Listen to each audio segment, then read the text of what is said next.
Hello everyone, welcome to brain shocks. तो इस video series में हम कर रहे हैं सिग्नल सिस्टम के practice questions for GATE, ESC and other PSU exams. अगर आप वीडियो फर्स्ट टाइम देख रहे हो तो इसकी प्लेलिस्ट का लिंक आपको डिस्क्रिप्शन में मिल जाएगा। आप बिल्कुल फर्स्ट वीडियो से आके देख सकते हो। इस वीडियो में हम करने वाले हैं डिस्क्रीट टाइम सिस्टम कुछ क्वेश्चन, और इसके अलावा जो है मैंने प्रॉपर प्लेलिस्ट बना रखी है सिग्नल सिस्टम क्वेश्चन प्रैक्टिस।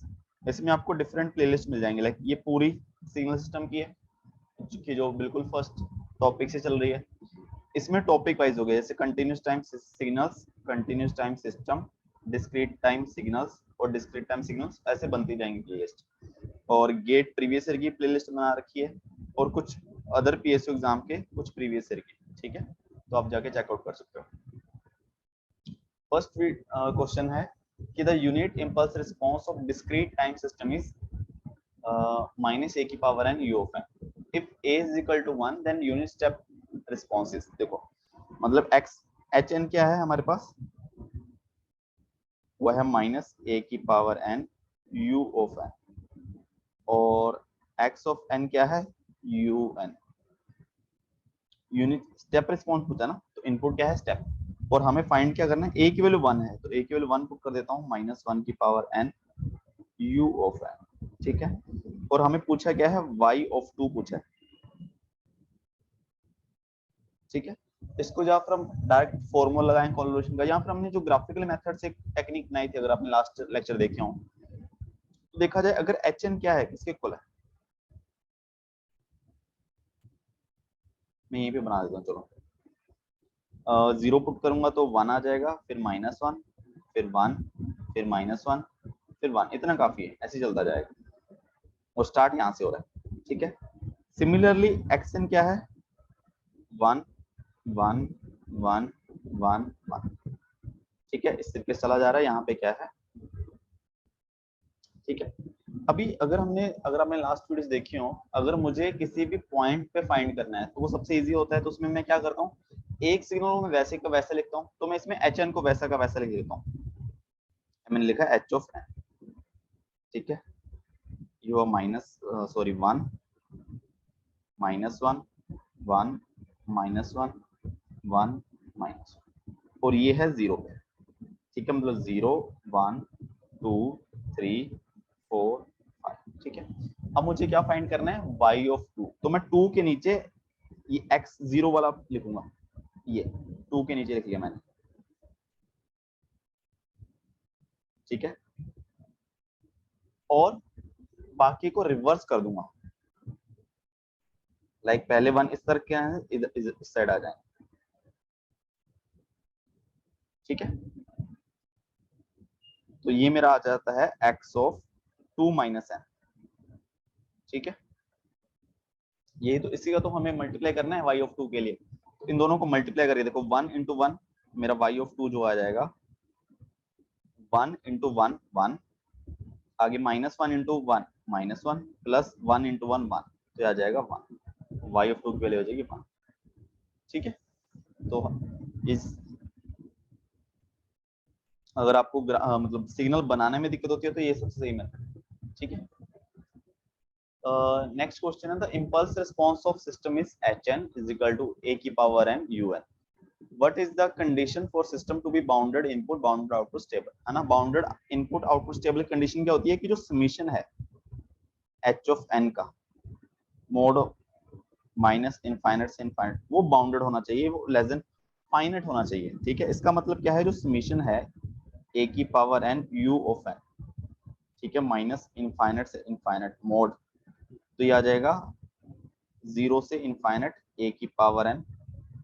ठीक है, अगर इसको मैं लिखता हूँ 1 प्लस ए की a प्लस ए स्क्वायर, ये इनफाइनाइट जीपी बन गई। इसका अगर सम फाइनाइट कब आता है, जब सम फाइनाइट आता है a 1/1 माइनस ए, और उसमें कंडीशन क्या होती है कि जो मोड ऑफ a है वो लेस देन 1 होना चाहिए, है ना। ऑप्शन डी आ जाएगा।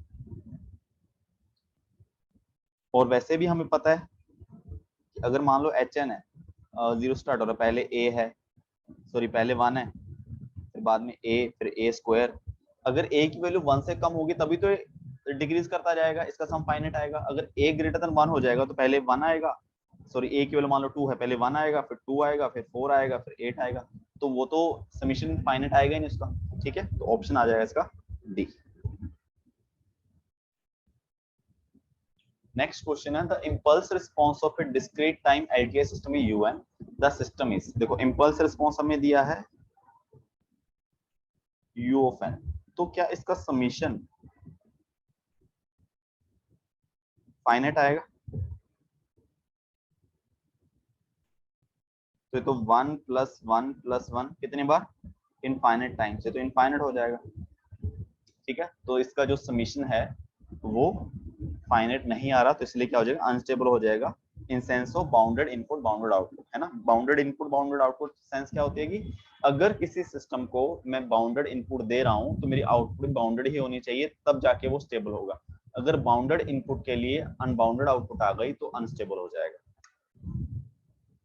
नेक्स्ट क्वेश्चन है a system having a impulse response Hn is equal to 2n u of n-1 is, सबसे पहले कॉजल, देखो कॉजल की कंडीशन क्या होती है,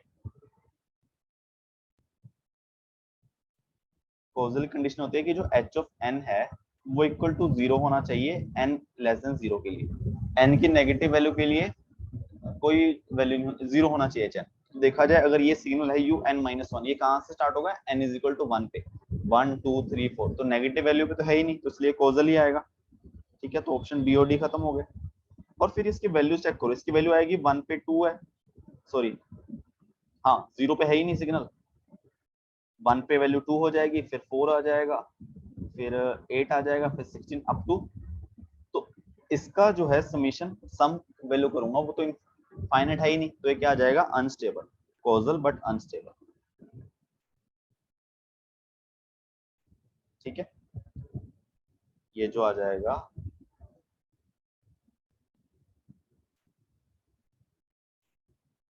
इनफाइनाइट हो जाएगा, ठीक है।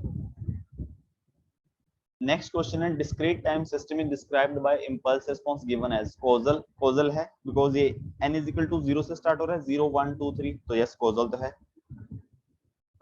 सी और डी खत्म हो गए।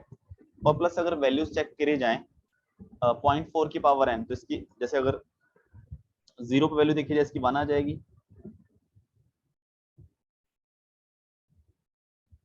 है ना। 1 पे चेक करोगे तो 0.4 इंटू 0.6, 2 पे चेक करोगे, वैसे इतना जरूरत नहीं, हमें पता चल रहा है कि जैसे a की वैल्यू जो है लेस देन 1 है ना, तो डिक्रीज ही करती जाएगी, तो स्टेबल ही आ जाएगा, ठीक है। 2 पे भी चेक कर लो वैसे 0.16 0.32 0.28, ठीक है, ऐसे करते करते डिक्रीज हो जाएगी और समीशन इसका फाइनाइट आ जाएगा, तो ये क्या हो जाएगा, कॉजल एंड स्टेबल।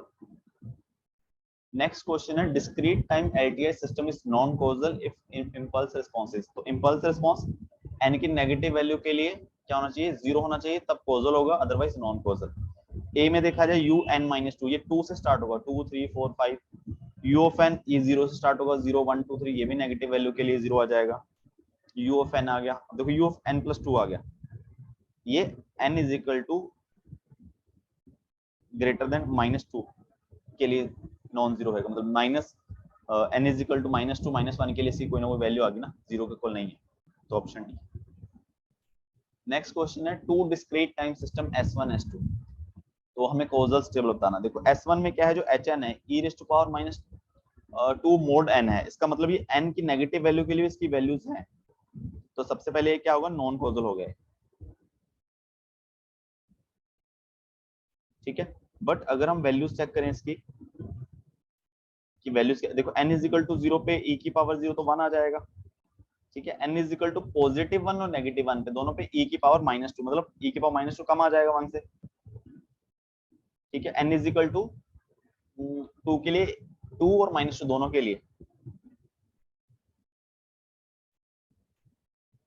e⁻⁴ तो और कम हो जाएगा, ऐसे कम होता रहेगा ना, कुछ एक्सपोनेंशियली डिकेइंग सिग्नल है दोनों साइड, n की पॉजिटिव वैल्यू के लिए भी नेगेटिव वैल्यू के लिए भी, तो ये क्या आ जाएगा, समीशन इसका फाइनाइट आ जाएगा, स्टेबल आ जाएगा, ऑप्शन आ जाएगा non causal and stable,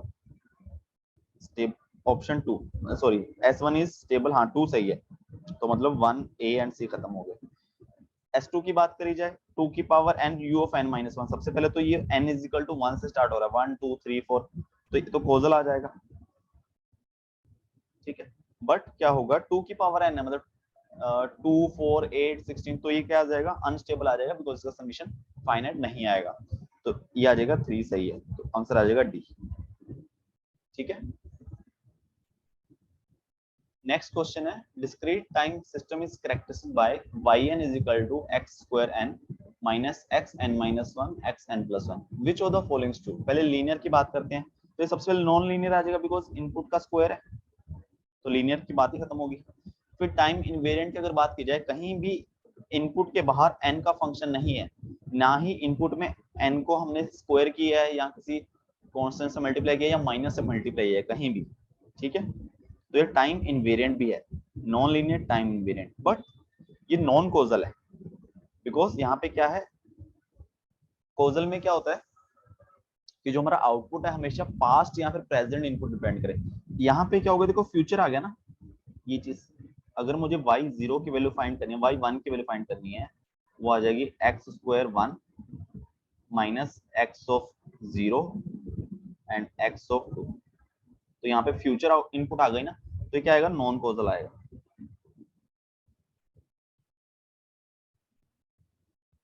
option D हो जाएगा। ठीक है, नेक्स्ट क्वेश्चन है discrete time system has impulse response hn a की power n u of n mine plus 2। तो ए मोड ए जो है लेस देन 1 है, मोड ए लेस देन 1 है मतलब, और प्लस से पॉजिटिव साइड जा रहा है, जैसे जैसे n की वैल्यू इंक्रीज होगी a की पावर n की वैल्यू कम होती जाएगी। तो ये पहली बात तो स्टेबल है ना। दूसरा है कि कोजल है या नॉन कोजल है, नॉन कोजल है बिकॉज हमें पता है कि n की वैल्यू -2 से स्टार्ट हो रहा है, -2 पे भी वैल्यू है इसकी नॉन जीरो होगी, -1 पे भी, तो ये क्या आ जाएगा, नॉन कोजल, ऑप्शन ए खत्म होगा। और प्लस नॉन कोजल है, इसका मतलब ये फ्यूचर पे डिपेंड कर रहा है, इसमें क्या होगी, मेमोरी हो जाएगी। और ऑप्शन बी और सी सेम दे रखे दोनों। ठीक है, दोनों ही दोनों ही सेम है, ये दोनों सही है, स्टेबल, नॉन कोजल और मेमोरी।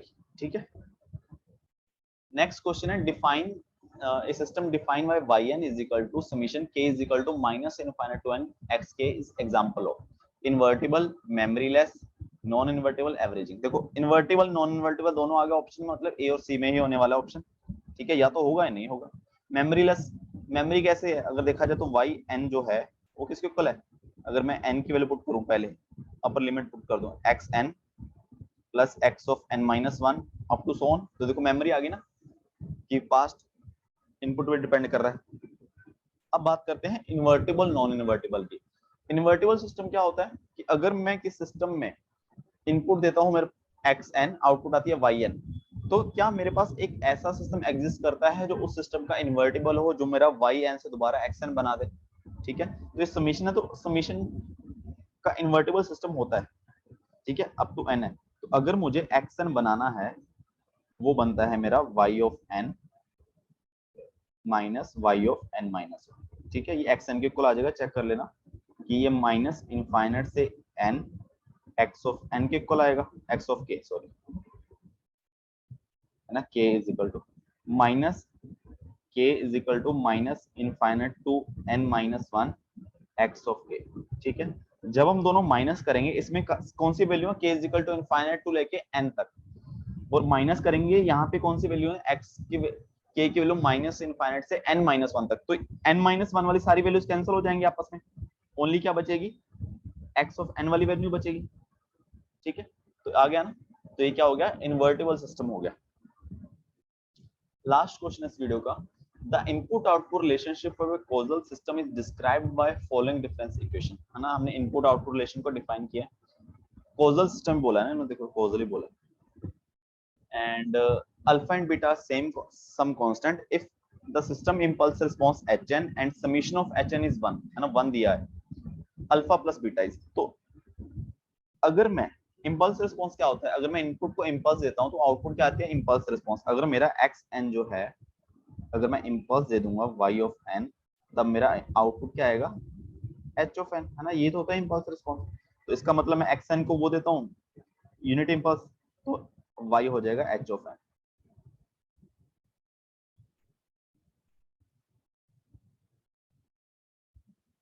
ठीक है, अब हमें पता है कि एच एन कॉजल है, तो ये हमेशा एन की पॉजिटिव वैल्यू, जीरो या जीरो से ज्यादा वाली वैल्यूज के लिए इसकी वैल्यू आएगी -1 2 3 4 0 आ जाएगा। तो अगर मुझे h n की वैल्यू अगर मैं 0 पुट करता हूँ, ठीक है, तो मेरा h0 plus alpha h-1, h-1 तो 0 हो जाएगा, प्लस बीटा डेल 0, तो डेल 0 की वैल्यू 1 होती है, तो इसकी वैल्यू आ जाएगी बीटा h0 hn लिखता हूं मैं, तो ये आ रहा है मेरा बीटा।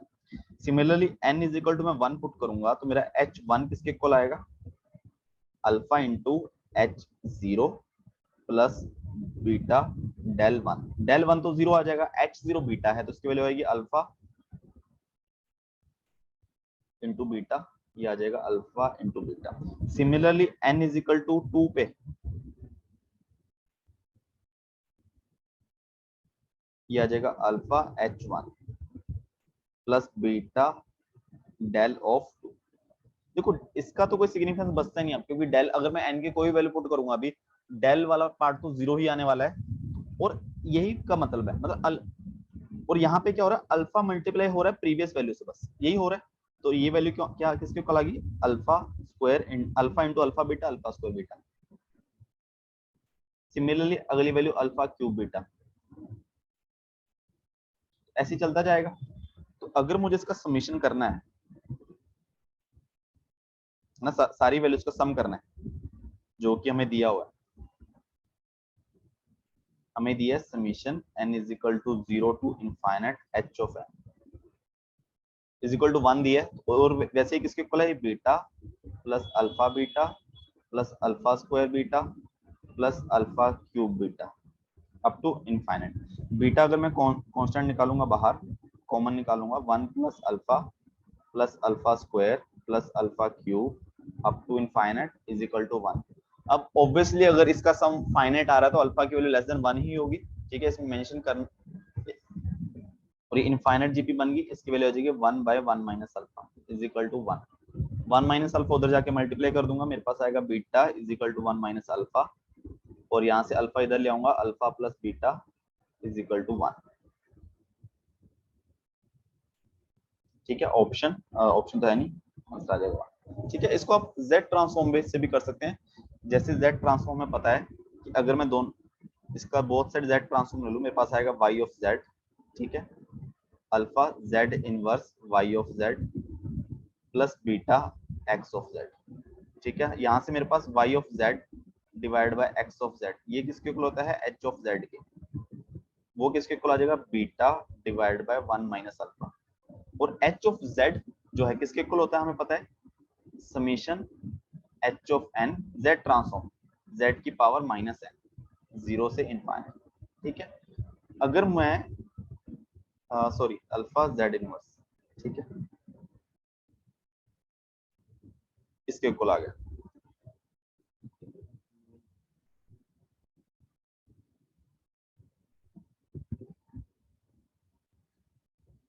और अगर मुझे क्या चाहिए, मुझे ये पता है ना, मतलब मुझे z नहीं चाहिए, तो मैं z की वैल्यू 1 पुट कर दूंगा,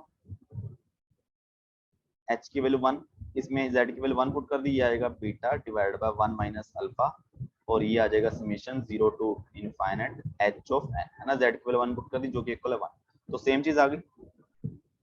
ठीक है, तो ये चीजें हम z ट्रांसफॉर्म क्वेश्चंस करेंगे तब ये सब चीजें भी करेंगे। ठीक है, ये मैंने बस ऐसे ही बता दिया। तो ये 10 क्वेश्चन हमारे कंप्लीट हो चुके हैं इस वीडियो के। तो कुछ भी डाउट हो नीचे कमेंट कर देना, टेलीग्राम पे पूछ सकते हो, और वीडियो से कुछ भी सीखा हो, कुछ अच्छा लगा हो तो प्लीज लाइक करना एंड अपने दोस्तों के साथ शेयर करना, और चैनल को सब्सक्राइब कर देना। Thank you so much.